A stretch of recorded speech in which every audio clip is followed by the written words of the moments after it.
Hello दोस्तों, स्वागत है आपका अपने चैनल एग्जामिज़ॉन पे। तो एक बार फिर से मैं हाजिर हूँ नाबार्ड फेज 2 सीरीज़ का पार्ट 34 लेकर। स्टार्टिंग के 2 मिनट में बकवास करूँगा तो आप वीडियो फॉरवर्ड कर सकते हैं अगर चाहें तो, ठीक है। अब बात करते हैं। मुद्दा ये है कि ये है हमारा 34th पार्ट। इसके अलावा 6 अदर पार्ट्स हम लोगों ने डिस्कस किए हैं। WTO, आत्मनिर्भर Bharat, live stock census, forest report, इस तरह से करके अब तक 1000+ क्वेश्चन कवर हो गए हैं इस नाबार्ड सीरीज़ में। और इस पार्ट में हम लोगों ने 15 जुलाई तक के करंट इवेंट्स कवर किए हैं। देखिए, ठीक ठाक सीरीज़ रही है। जैसा मैं चल रहा हूँ वैसे जिस दिन ये सीरीज़ कंप्लीट होगी यानी 20 सितंबर को, मैं आपको ये सजेस्ट जरूर करूँगा कि आपको जो भी जैसे भी ये वीडियो देखनी है, जितनी बार देखनी है, जिस दिन पढ़ती जाए उसी दिन देखते जाइए।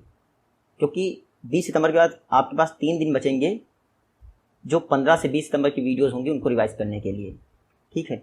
और लास्ट टाइम में इतना ज़्यादा प्रीवियस वीडियो पे फोकस करना भी ठीक नहीं है, तो इसीलिए आप अभी से करते जाइए वो, ताकि आपके पास बर्डन ना हो।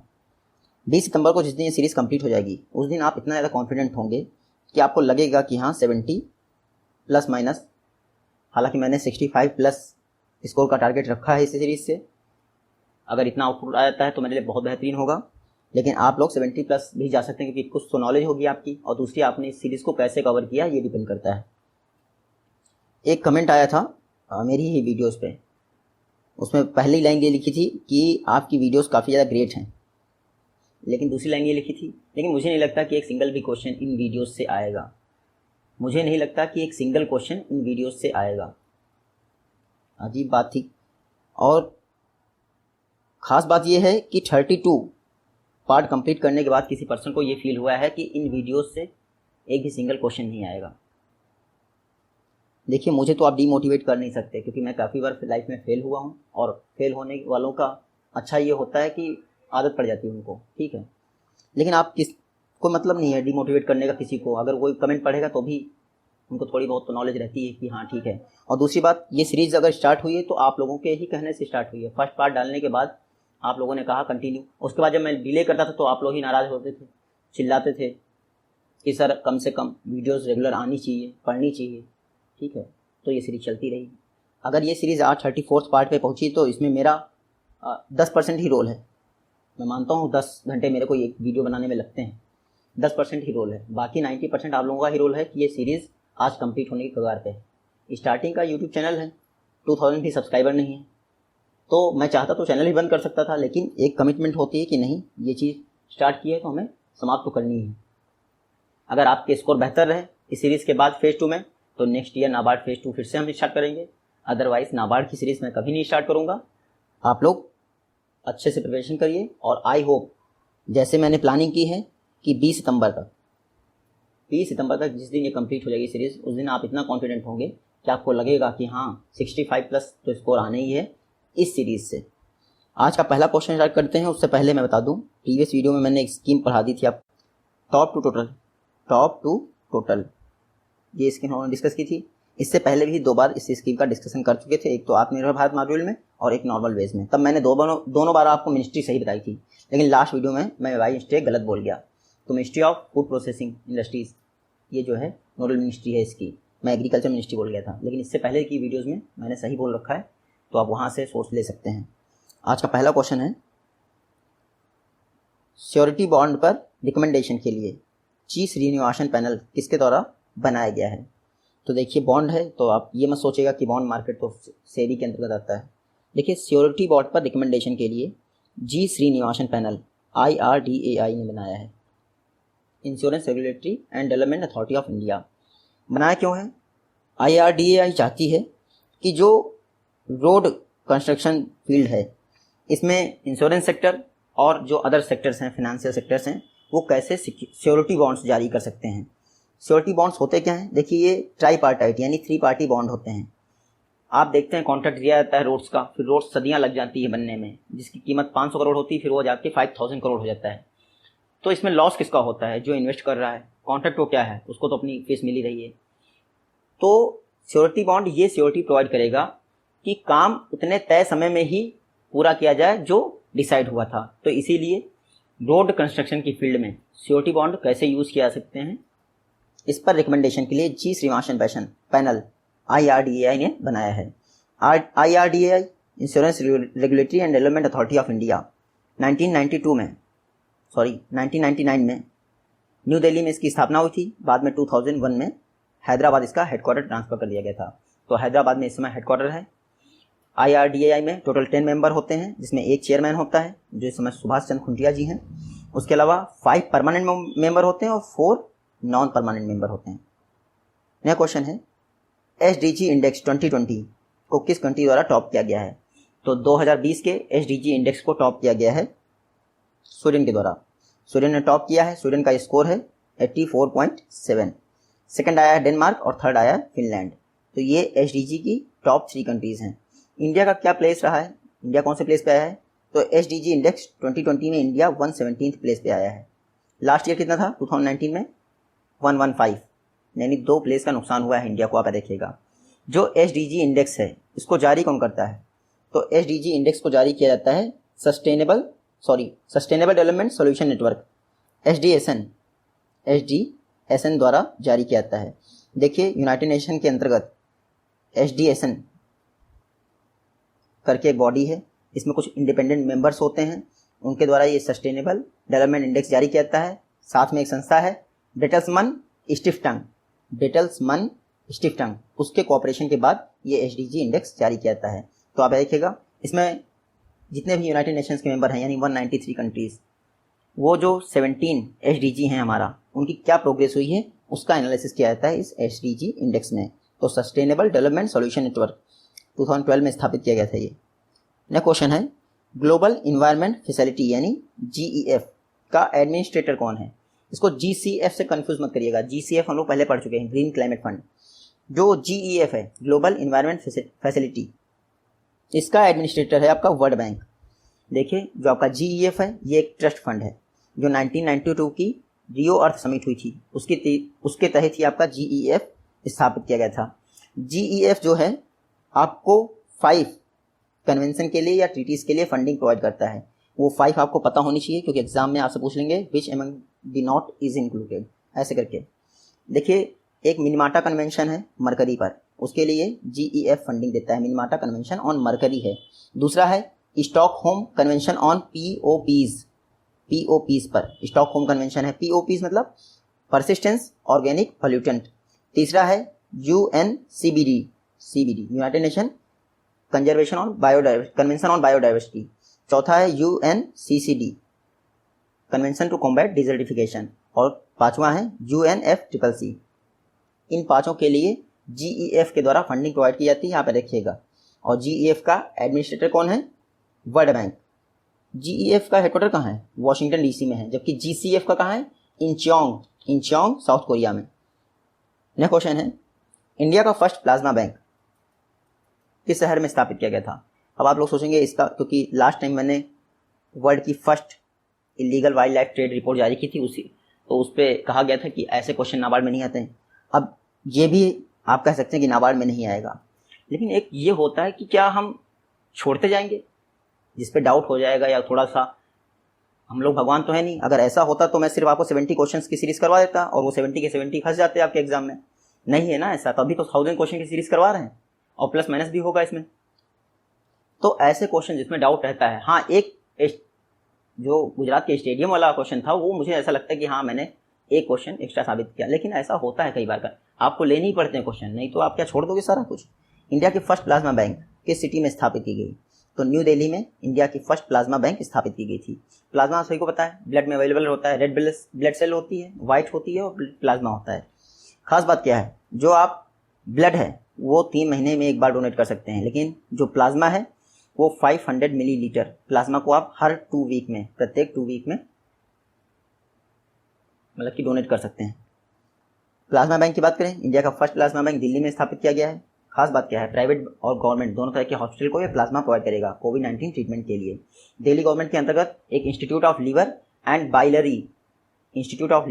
बाइलरी साइंसेज है, उसके कैंपस में ये प्लाज्मा बैंक स्थापित की गई है या सेटअप की गई है। करन 4 किस क्रॉप की वैरायटी है? तो इसका हम दूसरे नाम में पहले ही पढ़ चुके हैं, लेकिन करन 4 शायद एग्जाम में आया था तो हम लोगों ने पढ़ लिया। बाकी आप करंट अफेयर्स देखते रहिएगा, मैं आपसे बोलता हूँ हर बार। जैसे एक क्वेश्चन में मैंने आपको पढ़ाया था CBG कंप्रेस्ड बायोगैस को प्रायोरिटी सेक्टर लैंडिंग में शामिल किया जा सकता है। रिसेंटली आरबीआई ने प्राइवेट सेक्टर लैंडिंग की गाइडलाइंस जारी की हैं, उसमें सीबीजी को शामिल कर लिया गया है। तो इसीलिए मैं बोलता हूँ करंट अफेयर जरूर देखते रहिए। करंट 4 किस क्रॉप की वैरायटी है? तो शुगर केन की वैरायटी है। हम लोग पहले ही पढ़ चुके हैं CO0238। यूपी में इसी वैरायटी की वजह से शुगर केन और शुगर का प्रोडक्शन बहुत ज़्यादा बढ़ गया है। तो करंट 4 यानी CO0238 ये शुगर केन की वैरायटी है। डेवलप किसने किया है? तो ICAR, Indian council of agriculture and research, इसकी एक बॉडी है या फिर संस्था है जिसका नाम है sugar cane breeding institute, Karnal Haryana में स्थित है, उसके द्वारा इसको डेवलप किया गया है। करंट 4 से रिलेटेड कुछ क्वेश्चन अगर एग्जाम में आएंगे तो ये पूछेंगे आपसे कि कौन सी बीमारियों के प्रति रेजिस्टेंट है ये? तो red road, RED-ROT, red road जो है आपका गन्ने में यानी शुगर केन में होने वाली फेमस आपकी डिजीज़ है और उसके लिए ये रेजिस्टेंट है। साथ ही साथ स्मट, SMUT, स्मट डिजीज से भी ये रेजिस्टेंट है। आपकी करंट 4 वाटर टॉलरेंट है, यानी वाटर एक्सेस हो, वाटर ड्राई हो, कोई भी कंडीशन हो वाटर टॉलरेंट है। साथ ही साथ जो रटून एबिलिटी होती है, रटून एबिलिटी मतलब गन्ने का जब भी आप कटाई करते हैं तो बिल्कुल जड़ से उखाड़ के नहीं निकालते हैं, जड़ को छोड़ के थोड़ा सा ऊपर पार्ट से उसको काट लेते हैं ताकि दोबारा उसी सिरे से फिर से शुगर केन का प्रोडक्शन हो सके। तो इसकी रटून एबिलिटी बहुत ज़्यादा बेहतर है। तो कुछ चीज़ें हैं आप याद रखिएगा। बाकी हाई यील्ड तो है ही है, ये हाई शुगर कंटेंट भी है और ख़ास बात यह है ये सभी सीजन में उगाया जा सकता है। तो करंट 4 शुगर केन की एक वैरायटी है जिसको sugar cane breeding institute Karnal Haryana द्वारा डेवलप किया गया है। इसका दूसरा नाम है CO0238। नेक्स्ट क्वेश्चन है 100% LPG कनेक्शन प्रोवाइड करने वाला इंडिया का पहला स्टेट कौन बना है? तो 100% LPG कनेक्शन प्रोवाइड करने वाला इंडिया का पहला स्टेट है हिमाचल प्रदेश। शायद आपसे एग्जाम में ये ना पूछें, लेकिन आपसे एग्जाम में ये पूछ सकते हैं कि गृहिणी सुविधा योजना किस स्टेट गवर्नमेंट की स्कीम है? तो गृहिणी सुविधा योजना हिमाचल प्रदेश की ही स्कीम है। देखिए, प्रधानमंत्री उज्ज्वला योजना और हिमाचल गृहिणी सुविधा योजना के माध्यम से ये टारगेट यानी 100% LPG कनेक्शन का टारगेट अचीव किया गया है। तो आप देखिएगा, गृहिणी सुविधा योजना हिमाचल प्रदेश की गवर्नमेंट की स्कीम है LPG कनेक्शन देने के लिए। साथ में आपकी प्रधानमंत्री उज्ज्वला योजना तो चली रही थी। हिमाचल प्रदेश इसलिए भी चर्चा में है क्योंकि जो पंचायत अवार्ड दिए गए हैं उसमें टॉप किया है आपका हिमाचल प्रदेश ने। नेक्स्ट क्वेश्चन है GRETI global real state transparency index, इसमें इंडिया की रैंक क्या है? तो global real state transparency index में इंडिया की रैंक है 34th। 2020 के ग्रेटी इंडेक्स में इंडिया की रैंक है 34th। टॉप इसने किया है ग्रेटी इंडेक्स को, तो यूके ने टॉप किया है, सेकंड है आपका US। जो ग्रेटी इंडेक्स है वो एक प्राइवेट रियल स्टेट कंपनी जिसका नाम है JLL and LaSalle, SALLE, LaSalle द्वारा जारी किया जाता है। तो JLL एंड लासेल हर 2 वर्ष में यानी बाई तौर पर इसको जारी करती है global real state transparency index. इस बार 11th एडिशन जारी किया गया है। इस बार इंडिया की रैंक है 34th। 2018 में कितनी थी? 2018 में थी इंडिया की रैंक 35th, यानी एक प्लेस का इंप्रूवमेंट किया गया है। टोटल 99 कंट्रीज का एनालिसिस किया गया है इस बार की रिपोर्ट में और 6 एरियाज पर कि रियल स्टेट सेक्टर कैसे परफॉर्म कर रहा है उसका एनालिसिस किया गया है 99 कंट्रीज में। 163 सिटीज़ भी हैं बाकी 99 कंट्रीज में, आप याद रखिएगा। कार्सा, ये क्वेश्चन इसलिए इंक्लूड किया कि इसका फुल फॉर्म आप लोगों को पता ही होना चाहिए। कार्सा एक लीगल फ्रेमवर्क है, ये किस कंट्री से रिलेटेड है? तो कार्सा USA यानी अमेरिका से रिलेटेड है। कार्सा का फुल फॉर्म है countering America's adversaries through sanction act, countering America's adversaries through sanction act.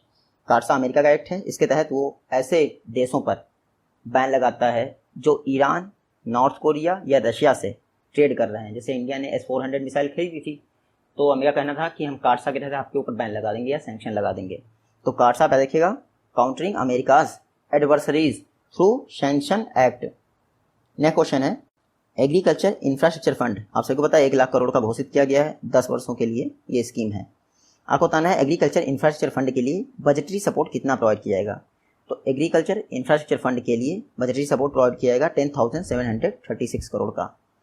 Agriculture infrastructure fund budgetary support इतना होगा, बाकी का जो आपका 90 या फिर 89,000 के आसपास 89,000 करोड़ के आसपास बचेगा उसको प्राइवेट सेक्टर से इन्वेस्टमेंट के तौर पे लाया जाएगा। इसमें क्या होगा, अगले 4 वर्ष में बैंकों को गवर्नमेंट द्वारा ये 1 लाख करोड़ प्रोवाइड किए जाएंगे। कैसे? फर्स्ट ईयर में आपको 10,000 करोड़ बैंकों को प्रोवाइड किया जाएगा ताकि वो लोन डिस्ट्रीब्यूट कर सकें एग्रीकल्चर इंफ्रास्ट्रक्चर डेवलप करने के लिए। बाकी के 3 वर्षों में 30,000 ईच, 30,000 करोड़ प्रत्येक वर्ष अगले 3 वर्ष तक प्रोवाइड किया जाएगा। तो इस तरह से 4 वर्ष में ये 1 लाख करोड़ गवर्नमेंट बैंकों को दे देगी और इस तरह से बैंकों को सेट करना है कि अगले 10 वर्ष में ये रकम वापस हो जाए। तो ये स्कीम फिनेंशियल ईयर 20 से लेके फिनेंशियल ईयर 29 तक यानी 10 वर्ष के लिए है agriculture infrastructure fund scheme. Central sector scheme है। कुछ गाइडलाइंस आपको पता होनी चाहिए। जो आपका एग्रीकल्चर इंफ्रास्ट्रक्चर फंड है इसके तहत मीडियम और लॉन्ग टर्म डेट की फिनांसिंग की जाएगी, यानी शॉर्ट टर्म डेट नहीं प्रोवाइड किया जाएगा। उसके अलावा पोस्ट हार्वेस्ट इंफ्रास्ट्रक्चर मैनेजमेंट के लिए और साथ ही साथ कम्युनिटी फार्मर्स एसेट्स को डेवलप करने के लिए इसके तहत लोन प्रोवाइड किया जाएगा, यानी प्री हार्वेस्ट नहीं शामिल है। आप देखिएगा पोस्ट हार्वेस्ट मतलब स्टोरेज फैसिलिटी हुई, लॉजिस्टिक हुआ, कोल्ड चेन हुआ, इनको डेवलप करने के लिए आपको इसके तहत लोन दिया जाएगा। तो आप देखिएगा खास बात यह है कि 2 करोड़ तक के लोन पर 3% का इंटरेस्ट सबवेंशन दिया जाएगा। कितने वर्षों के लिए? अगर देखिए पहली बात तो 2 करोड़ का लोन हो तभी आपको 3% इंटरेस्ट सबवेंशन मिलेगा, लेकिन ये इंटरेस्ट सबवेंशन दिया कितने वर्षों तक जाएगा? तो मैक्सिमम 7 ईयर्स तक, 7 वर्ष तक आपको इंटरेस्ट सबवेंशन दिया जाएगा, उसके बाद आपको इंटरेस्ट सबवेंशन नहीं मिलेगा। और उसके अलावा जो आपका 2 करोड़ तक का लोन होगा उस पर CGTMSE credit guarantee fund trust for micro small enterprises, CGTMSE द्वारा क्रेडिट गारंटी भी प्रोवाइड की जाएगी 2 करोड़ तक के लोन पर। तो आप इतना याद रखिएगा। मॉरिटोरियम पीरियड मिनिमम 6 मंथ से लेकर मैक्सिमम 2 ईयर्स तक आपका मॉरिटोरियम पीरियड भी दिया जाएगा आपके एग्रीकल्चर इंफ्रास्ट्रक्चर फंड में। तो ये सारे इंपॉर्टेंट फैक्ट थे जो एग्जाम में आ सकते थे। हम लोगों ने लगभग सारा पढ़ लिया है। सिर्फ एक चीज़ रह गई है कि जो एग्रीकल्चर इंफ्रास्ट्रक्चर फंड है इसको मैनेजमेंट कौन करेगा या फिर मॉनिटरिंग कौन करेगा। तो इसके लिए डिपार्टमेंट ऑफ एग्रीकल्चर के तहत एक MIS पोर्टल बनाया जाएगा, मैनेजमेंट इंफॉर्मेशन सिस्टम पोर्टल। वो आपके एग्रीकल्चर इंफ्रास्ट्रक्चर फंड की मैनेजमेंट करेगा और मॉनिटरिंग करेगा। तो ये सारे फैक्ट एग्रीकल्चर इंफ्रास्ट्रक्चर फंड से रिलेटेड हैं। ये एक सेंट्रल सेक्टर स्कीम है। आप याद देखिएगा 1 लाख करोड़ का लोन 10 वर्ष के लिए, और ये जो 1 लाख करोड़ है ये बैंकों को 4 वर्ष में ही प्रोवाइड कर दिया जाएगा। नेक्स्ट क्वेश्चन है, मालदीव के साथ किस कंट्री को साउथ ईस्ट एशिया रीजन में WHO द्वारा मीजल्स और रूबेला से फ्री घोषित किया गया है? तो ऐसी पहली 2 कंट्रीज बन गई हैं, मालदीव और श्रीलंका। मालदीव और Sri Lanka south east Asia region में पहली 2 कंट्रीज बन गई हैं जिन्होंने मीजल्स और रूबेला को एलिमिनेट कर दिया है 2020 में। हालांकि WHO का जो टारगेट है वो 2023 है, यानी 3 वर्ष पहले ही इन्होंने मीजल्स और रूबेला को एलिमिनेट कर दिया है। तो आप देखिएगा साउथ ईस्ट एशियन रीजन में मालदीव और श्रीलंका पहली 2 कंट्री बन गई हैं जिन्होंने मीजल्स और रूबेला दोनों को एलिमिनेट कर दिया है। मीजल्स और रूबेला दोनों ही वायरल हैं, यानी वायरस जनित रोग हैं। रूबेला को जर्मन रूबेला भी कहते हैं। यहाँ पे देखिएगा, खैर ये तो नहीं पूछेंगे एग्जाम से, लेकिन आप वायरल हैं इतना याद रखिएगा। नेक्स्ट क्वेश्चन है, ARHCs affordable rental housing complexes scheme किसके अंतर्गत लॉन्च की गई है? तो affordable rental housing complexes scheme को लॉन्च किया गया ministry of housing and urban affairs के अंतर्गत, यानी हरदीप सिंह पुरी जी इसको देखेंगे। जो ministry of housing and urban affairs की एक स्कीम है प्रधानमंत्री आवास योजना अर्बन, उसकी एक सब स्कीम के तौर पर ये ARHCs यानी affordable rental housing complexes scheme को लॉन्च किया गया है। जो आपकी ARHCs है इसमें 2 तरह की स्ट्रेटजी अपनाई जाएगी। पहली स्ट्रेटजी ये होगी कि जो भी गवर्नमेंट द्वारा फंडेड हाउसिंग कॉम्प्लेक्स वैकेंट पड़े हैं उनको 25 ईयर्स के लिए लीज पर दे दिया जाए। दूसरी स्ट्रेटजी स्पेशल इंसेंटिव की होगी। इसमें क्या होगा, जैसे मेरे पास कोई हाउसिंग कॉम्प्लेक्स है वो वैकेंट पड़ा है तो मैं उसको लीज पे दिलवा दूँ, इसके लिए गवर्नमेंट मेरे को कुछ इंसेंटिव प्रोवाइड करेगा। तो ये आप देखिएगा affordable rental housing complexes scheme ministry of housing and urban affairs के तहत जो प्रधानमंत्री आवास योजना है अर्बन के लिए, उसकी एक सब स्कीम है। नेक्स्ट क्वेश्चन है, प्रधानमंत्री मोदी द्वारा एशिया का लार्जेस्ट सोलर पावर प्लांट जिसकी कैपेसिटी 750 मेगावाट है, आपको बताना है किस स्टेट में इनॉग्रेट किया गया?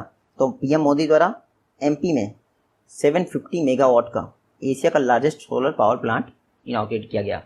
अब जैसे ही ये इनॉग्रेट हुआ तो कर्नाटक चिल्लाने लगा उधर से कि आपने एशिया का लार्जेस्ट कैसे कह दिया, क्योंकि कर्नाटक का पावागढ़ करके एक प्लेस है, वहाँ पर 2050 मेगावाट का पहले से एक सोलर पावर प्लांट है। तो अगर ये लार्जेस्ट है तो कर्नाटक वाला क्या है? हालांकि सेंट्रल गवर्नमेंट अभी तक चुप है इस मामले पे, लेकिन आप देखिएगा कह के यही लॉन्च किया है सेंट्रल गवर्नमेंट ने कि एशिया का largest solar power plant MP के रीवा डिस्ट्रिक्ट में लॉन्च किया गया है। इस प्लांट की कुछ खास बातें ये हैं कि ये जो है इंडिया का पहला सोलर पावर प्लांट है जिसको स्थापित करने के लिए वर्ल्ड बैंक ने फाइनेंशियल असिस्टेंस प्रोवाइड की है। कितनी प्रोवाइड की ये नहीं पता है, लेकिन वर्ल्ड बैंक असिस्टेड इंडिया का पहला सोलर पार्क है, आप इतना देखिएगा। इसमें 250 मेगावाट की 3 सोलर जनरेटिंग यूनिट्स हैं डिफरेंट एरियाज़ में। उसके अलावा ये इंडिया का पहला ऐसा रिन्यूएबल एनर्जी प्रोजेक्ट है जिसमें इंटर स्टेट एनर्जी सप्लाई की जाएगी, तो ये भी अच्छी बात है।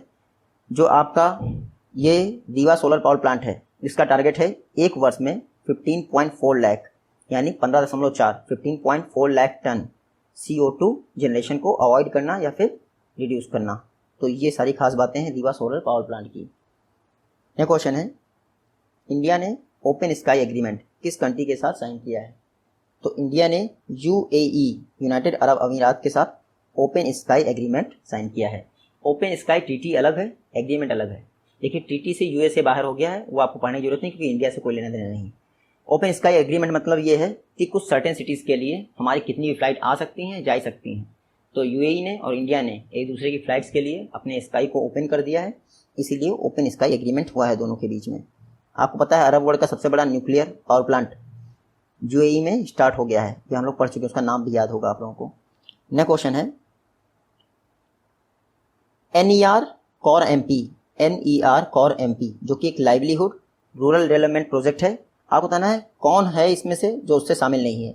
तो NER कोर MP NEC शामिल है, डोनर मिनिस्ट्री शामिल है और IFAD शामिल है।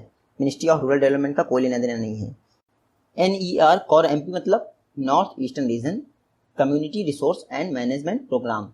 देखिए ये नॉर्थ ईस्टर्न रीजन के लिए जो कम्युनिटी वहाँ पर रह रही है, ट्राइबल कम्युनिटी, उनके लाइवलीहुड और रूरल डेवलपमेंट प्रोजेक्ट है। ये 2008 से पहले ही लॉन्च किया था, इसका फर्स्ट फेज़ 2008 में ही समाप्त हो गया था। वर्तमान में इसका सेकंड फेज़ चल रहा है। स्टार्टिंग में 3 स्टेट्स में लॉन्च की गई थी, असम, मेघालय, मणिपुर, लेकिन अब इसमें अरुणाचल प्रदेश भी शामिल कर लिया गया है। तो टोटल 4 स्टेट्स में होगी आपकी NER कोर MP। देखिए मैंने आपको बता दिया 3 बॉडीज इससे शामिल हैं। एक आपका NEC हो गया, NEC मतलब नॉर्थ ईस्टर्न काउंसिल। दूसरा आपका डोनर मिनिस्ट्री हो गया, development for north eastern reason, कौन है? मिस्टर जितेंद्र सिंह। और तीसरा हो गया IFAD, international fund for agriculture development.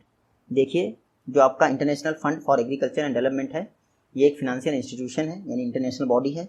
इसका हेडक्वार्टर रोम है। खास बात यह है ये UN की, यूनाइटेड नेशन की स्पेशल एजेंसी है। तो ये 3 बॉडीज याद रखिएगा। स्टार्टिंग में 3 स्टेट से, असम, मेघालय, मणिपुर, जहाँ पे NER core MP project launch किया गया था। अब अरुणाचल प्रदेश को भी इसमें शामिल कर लिया गया है। नेक्स्ट क्वेश्चन है, राबारी, भारवार और चारण, ये ट्राइब्स रिसेंटली चर्चा में थी, न्यूज़ में थी। आप बताना किस स्टेट से बिलोंग करती हैं? तो राबारी, भरवार और चारण ये गुजरात से बिलोंग करती हैं। चर्चा में इसलिए थी क्योंकि इनको ST कैटेगरी में शामिल किया जाए ताकि इनको ST का बेनिफिट मिल सके। इसलिए गुजरात गवर्नमेंट एक पैनल बनाने जा रही है राबारी, भरवार और चारण कम्युनिटी पर रिकमेंडेशन के लिए। तो आप ये देखिएगा, अगर एग्जाम में आता है तो आप बता दीजिएगा गुजरात से बिलोंग करती हैं। नेक्स्ट क्वेश्चन है, वर्ल्ड पॉपुलेशन डे, विश्व जनसंख्या दिवस किस दिन को ऑब्जर्व किया जाता है? तो प्रत्येक वर्ष 11 जुलाई को वर्ल्ड पॉपुलेशन डे ऑब्जर्व किया जाता है। 1989 से ही जो आपका यूनाइटेड नेशन डेवलपमेंट प्रोग्राम है यानी UNDP, उसके द्वारा मनाया जा रहा है। इस बार का थीम क्या है? How to safeguard the health and rights of women and girls now. क्या है? How to safeguard the health and rights of women and girls now. तो 11 जुलाई को world population day. Next question है, असीम पोर्टल किस ministry द्वारा launch किया गया है? तो असीम पोर्टल को लॉन्च किया गया है ministry of skill development and entrepreneurship, MSDE ministry द्वारा। असीम पोर्टल का फुल फॉर्म क्या है? असीम का फुल फॉर्म है आत्मनिर्भर स्किल्ड एम्प्लॉयर मैपिंग। इसमें क्या होगा? एम्प्लॉयज़ और एम्प्लॉयर दोनों को एक प्लेटफॉर्म दिया जाएगा जहाँ पर उनकी ज़रूरत के हिसाब से काम मिल सकेगा। यानी कि जो एम्प्लॉय होगा यानी वर्कर होगा उसको जॉब मिल जाएगी और जो एम्प्लॉयर होगा उसके हिसाब से स्किल्ड वर्कर मिल जाएगा। जो आपका असीम पोर्टल है इसको NSDC national skill development corporation द्वारा डेवलप किया गया है।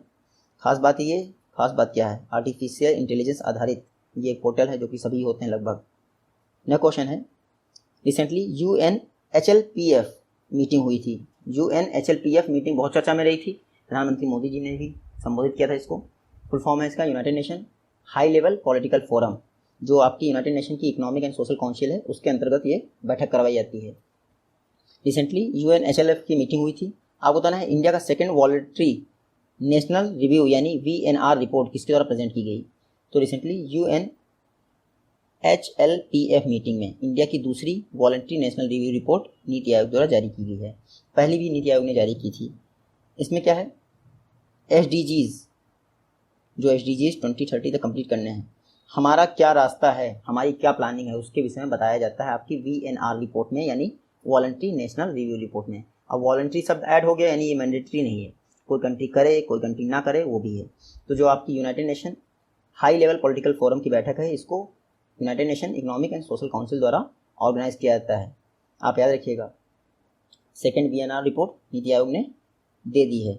नीति आयोग ने क्यों दे दी है? क्योंकि नीति आयोग जो SDG को नेशनल और सब नेशनल लेवल पर इंडिया में इम्प्लीमेंट करने के लिए नोडल एजेंसी है, यानी नेशनल और सब नेशनल लेवल पर SDGs को, सस्टेनेबल डेवलपमेंट गोल्स को इम्प्लीमेंट करने के लिए इंडिया में नोडल एजेंसी कौन है? नीति आयोग।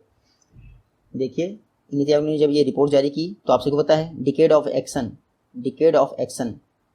2020 से लेके 2030 तक डिकेड ऑफ एक्शन है, नीति आयोग द्वारा घोषित किया गया है। इस वॉलंटरी नेशनल रिव्यू रिपोर्ट का टाइटल क्या था? Decade of action taking SDGs from global to local, ये था इसका टाइटल। नेक्स्ट क्वेश्चन है, नेशनल फिश फार्मर्स डे किस डेट को ऑब्जर्व किया जाता है? तो प्रत्येक वर्ष 10 जुलाई को, 10 जुलाई को national fish farmers day observe किया जाता है। दो रिसर्चर्स थे फिशिंग के सेक्टर में, KL अलीकुनी और HL चौधरी, उनकी याद में ये मनाया जाता है national fish farmers day.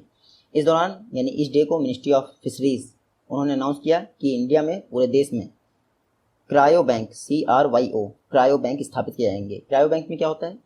Fishing production को बढ़ावा देने के लिए जो स्ट्रॉन्ग वैरायटीज़ की फिश होती हैं उनके स्पर्म को स्टोर किया जाता है। तो जब बेहतरीन वैरायटी की स्पर्म आप स्टोर कर लेंगे तो उससे क्या होगा, उसी वैरायटी की आप फिश का प्रोडक्शन कर सकते हैं, जिससे फार्मर्स की इनकम भी जनरेट होगी। और क्रायो बैंक स्थापित करने वाला वर्ल्ड का पहला कंट्री बन गया है इंडिया, यानी कि ऐसा पहला इनिशिएटिव है जो इंडिया में लॉन्च किया गया है। तो क्रायो बैंक में क्रायोमाइट टेक्नोलॉजी का टेक्निक का यूज़ किया जाएगा। तो कभी आपसे एग्जाम में पूछ लें क्रायोमाइट या फिर क्रायो बैंक किससे रिलेटेड है, तो फिशिंग सेक्टर से रिलेटेड है, आप इतना याद रखिएगा। फिशिंग कुछ दिन पहले मैं करंट अफेयर्स में पढ़ाया था कि जो मरीन फिशरीज है इसके प्रोडक्शन में तमिलनाडु ने गुजरात को पीछे छोड़ दिया है। अच्छा, ओवरऑल फिशिंग प्रोडक्शन किसका मैक्सिमम था? तो अक्टूबर 2019 तक आंध्र प्रदेश का था मेरे ख्याल से। नेक्स्ट क्वेश्चन है, ministry of environment forest and climate change द्वारा STRR यानी satellite town ring road project को क्लियरेंस दे दिया गया है। तो STRR प्रोजेक्ट को ministry of environment forest and climate change ने क्लियरेंस दे दिया है। आपको बताना है STRR रोड कर्नाटक और किस स्टेट को जोड़ती है? तो STRR satellite town ring road project जोड़ता है कर्नाटक और तमिलनाडु को। देखिए, जो भारतमाला प्रोजेक्ट था उसके तहत 10,000 किलोमीटर के इकोनॉमिक कॉरिडोर बनने हैं। कितने? 10,000 किलोमीटर के इकोनॉमिक कॉरिडोर बनने थे। भारतमाला प्रोजेक्ट हम लोग बेसिक मोटा मोटा पढ़ चुके हैं। भारतमाला प्रोजेक्ट को NHAI द्वारा इंप्लीमेंट किया रहा है, national highways authority of India. ये जो इकोनॉमिक कॉरिडोर बने थे उसी के अंतर्गत ये आपका STRR है, यानी सैटेलाइट टाउन रिंग रोड। ये एक इकोनॉमिक कॉरिडोर है, इसको भी NHAI द्वारा बनाया जा रहा है। रिसेंटली क्योंकि कर्नाटक और तमिलनाडु के बीच में कई सारे जंगल पड़ते हैं तो लॉस हो रहा था उनका इन्वायरमेंट का, तो ministry of environment forest and climate change ने रिसेंटली अप्रूवल दे दिया है। नेक्स्ट क्वेश्चन है, इंडिया की फर्स्ट एवर ई लोक अदालत किस स्टेट में ऑर्गेनाइज की गई? तो इंडिया की पहली ई लोक अदालत ऑर्गेनाइज की गई है छत्तीसगढ़ में। देखिए, वर्चुअल अदालत से कंफ्यूज मत करिएगा। वर्चुअल अदालतों की स्टार्ट हुई थी यूपी में, लेकिन ई लोक अदालत छत्तीसगढ़ में ऑर्गेनाइज हुई।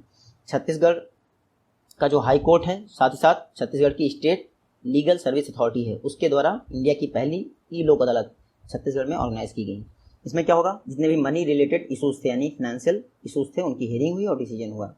जो आपका ई लोक अदालत होता है उसमें एक चेयरमैन होता है प्लस 2 मेंबर्स होते हैं प्लस एक सोशल वर्कर होता है। ये होता है ई लोक अदालत। ई लोक अदालत का जो डिसीजन होता है वो बाइंडिंग होता है, इसके खिलाफ अपील नहीं की जा सकती है।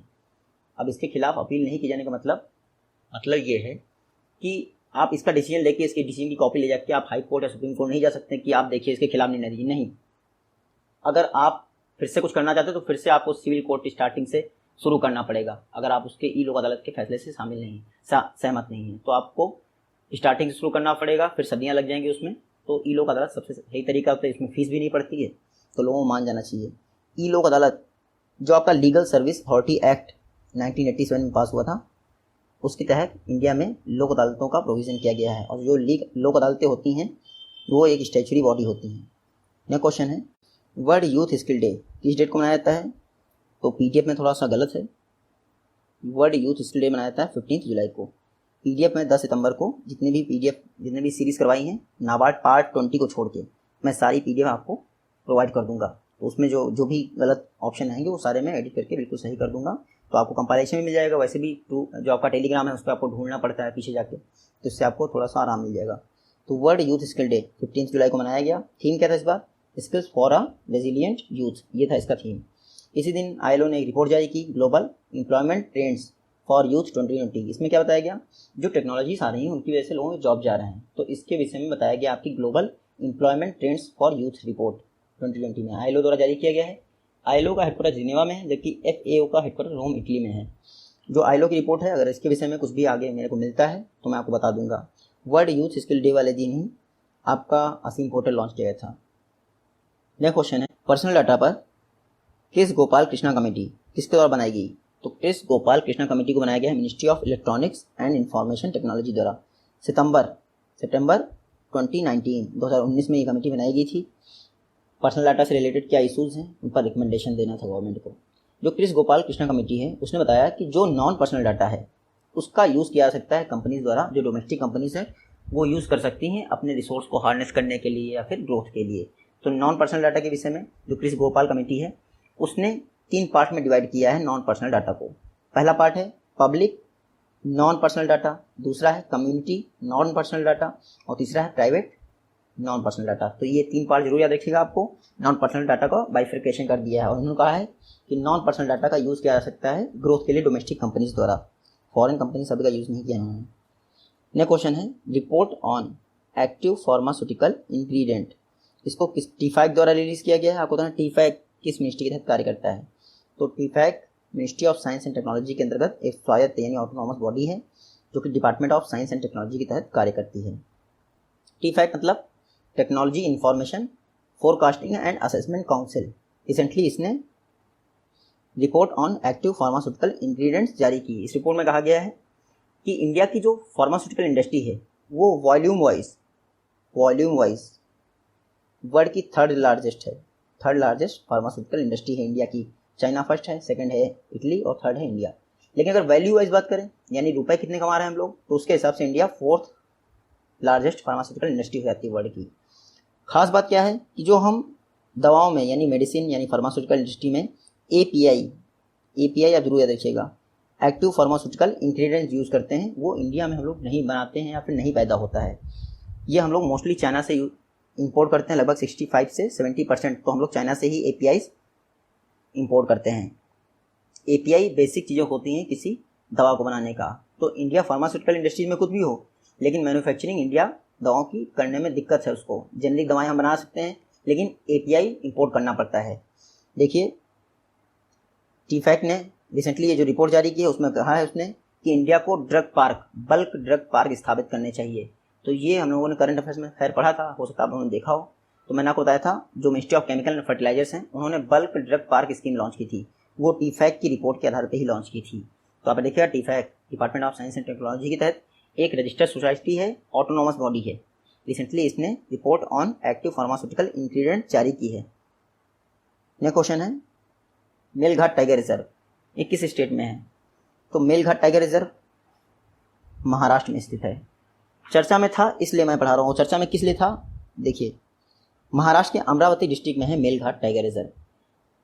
महाराष्ट्र का पहला टाइगर रिजर्व है मेलघाट टाइगर रिजर्व, जो आपका ऑपरेशन प्रोजेक्ट टाइगर लॉन्च हुआ था 1973 में। 1973 में प्रोजेक्ट टाइगर लॉन्च हुआ था, उसके तहत 1974 में ये मेलघाट टाइगर रिजर्व घोषित किया गया था। महाराष्ट्र का पहला हो गया। जो प्रोजेक्ट टाइगर था उसके तहत ऑल ओवर इंडिया में टोटल 9 टाइगर रिजर्व घोषित किए गए थे, उसमें ही से था आपका एक Melghat tiger reserve. Melghat tiger reserve की कोरकू करके एक ट्राइबल कम्युनिटी है, कोरकू KORKU, ये एक बहुत फेमस थी। अब मेलघाट टाइगर रिजर्व चर्चा में क्यों था? क्योंकि जो रेलवे मिनिस्ट्री है यानी रेलवे, वो अकोला और खंडवा, अकोला महाराष्ट्र में पड़ता है, खंडवा MP में, अकोला और खंडवा के बीच में रेल लिंक बना रही है, वो मेलघाट टाइगर रिजर्व से होके जाता है। तो इसलिए महाराष्ट्र गवर्नमेंट ने कह दिया आप कोई और रास्ता देख लो भैया, मेलघाट टाइगर रिजर्व से नहीं हो पाएगा, तो इसीलिए चर्चा में था। नेक्स्ट क्वेश्चन है, वल्लरपदम पोर्ट टर्मिनल इंडिया का पहला ट्रांसशिपमेंट पोर्ट है, आपको बताना किस स्टेट में स्थित है? तो वल्लरपदम पोर्ट टर्मिनल ये केरल में स्थित है। आपने कोचीन पोर्ट सुना ही होगा। जो वल्लरपदम पोर्ट टर्मिनल है ये कोचीन पोर्ट का ही एक पार्ट है, बस ये एक वल्लरपदम करके आइलैंड है केरल के जस्ट पड़ोस में, वहीं पर ये वल्लरपदम पोर्ट टर्मिनल स्थापित किया गया है। इंडिया का पहला ट्रांसशिपमेंट पोर्ट यहाँ बनाया गया है। ट्रांसशिपमेंट पोर्ट मतलब अब वन शिप है, ये सेकंड शिप है, इसमें से सपोज करिए इसको जाना है जापान और इसको जाना है अमेरिका, तो इसके पास कुछ सामान है जिसको जापान जाना है तो इसको भेज दिया इसके पास, और इससे कुछ जापान से अमेरिका जाना है तो इसको भेज दिया इसके पास। तो ट्रांसशिपमेंट पोर्ट इंडिया का पहला वल्लरपदम केरल कोचीन शिप जो कोचीन पोर्ट है उसका एक पार्ट है। नेक्स्ट क्वेश्चन है energy India energy modelling forum, इसके लिए नोडल एजेंसी कौन है? तो इंडिया एनर्जी मॉडलिंग फोरम के लिए नोडल एजेंसी है NITI Aayog. Recently sustainable growth pillar पर इंडिया और यूएस की मीटिंग हुई। Sustainable growth pillar NITI Aayog और यूएसएड